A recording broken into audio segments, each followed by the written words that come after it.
میوات شنو ته راسیږي بچیان دې واړه دي زړه یې ورته کېږي هر شی ته دغې کسې د ونو نرش کولي وو په دغه وختاوو دا یې خوړله.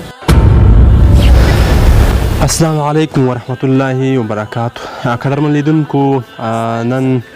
داسې یو کورنۍ ته راغلي یو چې تازه راکړه شوې ده. دا چې اوس د غرمې په کم 12 بجې دي. په دغه کور کې یوازې همدغه یو چاینک خره چې دی پسې اور بل دی، خو هغه د ډوډۍ درک نه لګېږي. دا کورنۍ بلا دردونه مشکل لري. راځئ چې د همدغه مور له خولې واورو چې دوی څه ستونزې او څه مشکل لري، هغه موږ له تاسو سره شریکوو. موږ سره واوسئ.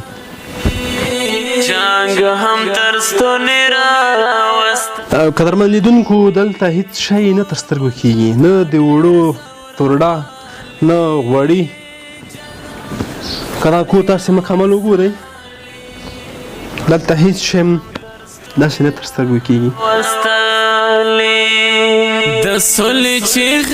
دا قدرمن لیدونکو، لکه څنګه تاسو ته موږ وړاندې وویل چې دغه کورنۍ تازه راکړه شوې ده. مورې تاسې څه ستونزې او څه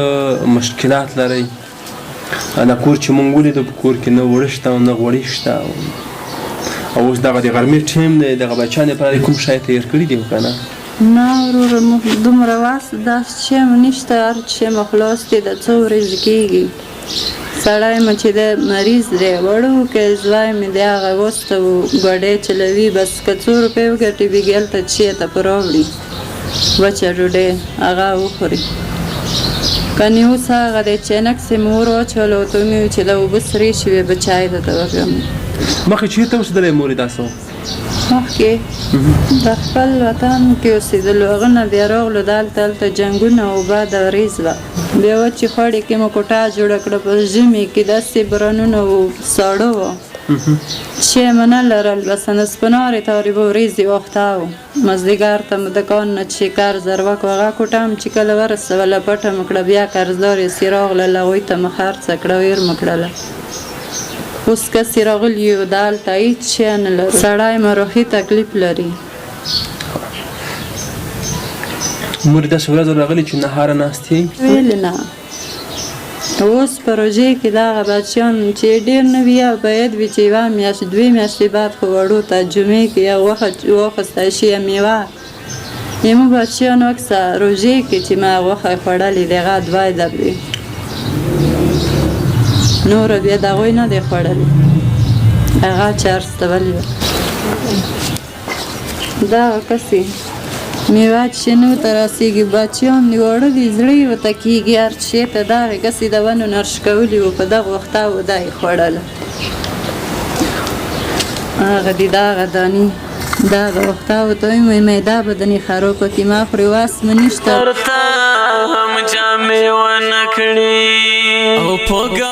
دغه توتانو پاڼې هغې ورځې ارش کولې وې، په وختاوو خوړلې. ها ډېره ورته ویه جوړېدله. مو اکثر دی مو زندګي دی. ورځ خو بیا دومره رڼا وي، شپې مو بیټري چې شمسي مو خراب دی، همداسې تیارې کې ناست و. د لاس بجلۍ ته مو ماسخوتن کې ناست و. قدرمن دوستانو، تاسې د دغه کور دغه دردناکه کیسه اورېدله چې خپل بچیان یې دومره سخت میوې ته زړه کېږي چې د یو ونه په کور کې لري، هغې یو بخته ورته وایي چې ورته هغه رشو کوي، هغه د میوې په ځای دغه شی خوري.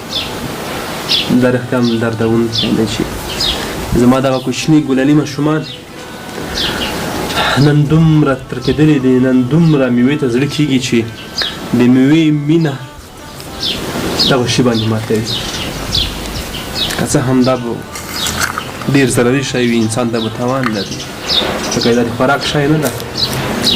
زموږ داسې بچیانو ته به رقم میوې ایښې وي، رقم شیان به وي، خوښېږي به نه چې کوم شی وخوري. خو زموږ داسې په چم او ګاونډ کې داسې کورنۍ شتون لري چې هغه په میاشتو میوه څه کوي چې په خېټه باندې هم ماړوي. دا د الله پاک یو لوی امتحان دی چې موږ داسې پکې اچولي یو، څوک مالدار او څوک غریب. دا ژوند خو تېرېږي.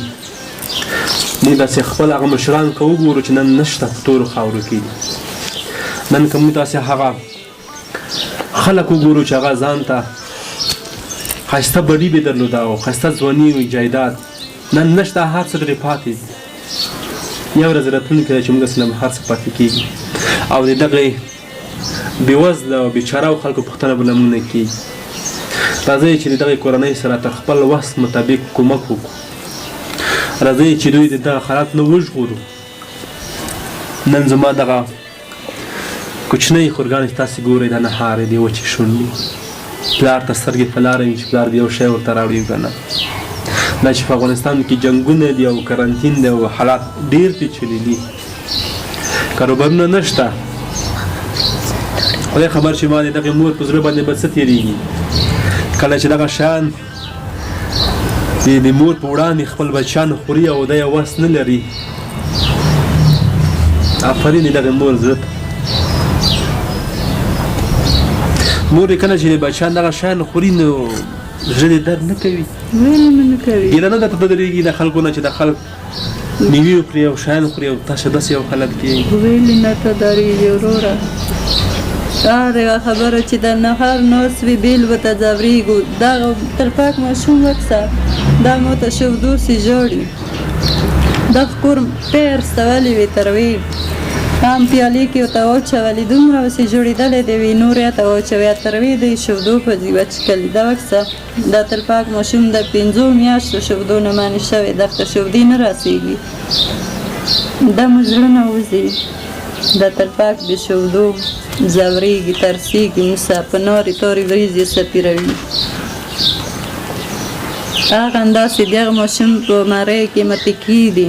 وي دا نسخه ورته وخلو که هغه نشي مالیات کوئ بې دا په خوله ورته غږ کسي دغه نن داسې وخت روان وي دغه ته مو د هغه نشو خستی دوام نه دی ورته ښځ دا چې ونه خلو دا خو ورکې غوټېږي نه خرابېږي نو دا به مو څه شی کوو څنګه به مو نه ورته دردېږو البته یو تکلیف ښې نه دی که نه زمونږ مور خپل بچیان تر اختیا هم چې ډېره دردېږي او ډېره ضروېږي ورځ په نهاره تېره کړي او چې کله شپه راشي هغه هم توره شپه وي هېڅ نه ګوري ولې چې دوی شمسي او بیرشۍ دغه شیان کمزوري دي او کار نه کوي راځئ چې د دغې مور سره خپله کمه مرسته وکړو د دغې مور ژوند وژغورو د دغې مور دغه ارمانونه چې دی لري که ډېر نشو کولی چې یو څه یې ورپوره کړو دا قرضدار یو مو ډېره بس هغه مونه روپۍ غواړي ویښه مو دسه کړي دي ډېر کړي مې دي موته راکړئ که نه مو په کار دي نو چې نورې خو نشته پلار یې ورته وایي چې دغه دی که وجود کې وینه مې غاړې شته دی که نوره خو زه کارزګار نه یم بیخي دغه الله ته رسېدلي یو چې نایار ناست یو وایي چې دغه جنکۍ دي وړې ماشومان دي خو دغه چې ویر کړي نو دغې نه به څه شی جوړ شي کور ژوند زندگی کوای شي دا یې قرض که نه غوښتله مو ورته وایو مې نه مای شي مړه شي یا دغه نه دیر کوو خیر درته پیدا بکړي روپۍ دیر بکړي سوال به وکړو چا ته اروا بیخلو خو مو به تاسو ته دیر کړو خو نه بچیان مې نه دیر کوم قرض کې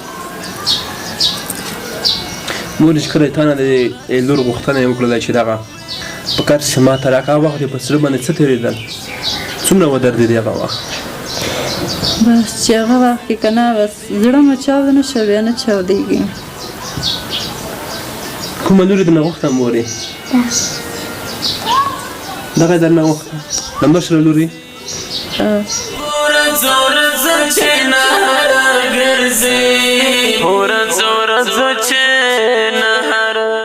اولاد خوږ دی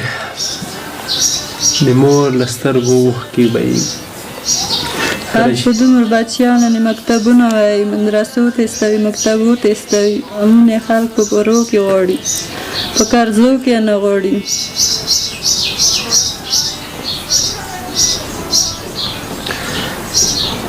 د دغه ځای دردونه بلا ډېر دي دا داسې یوه زندګي ده چې خدای پاک دې په چا باندې نه راباندي لکه څنګه چې تاسې دا ګولني ماشومان ګورئ هغه خپلې خوشحالۍ خو څه کوي چې دوی باندې قرضدارانې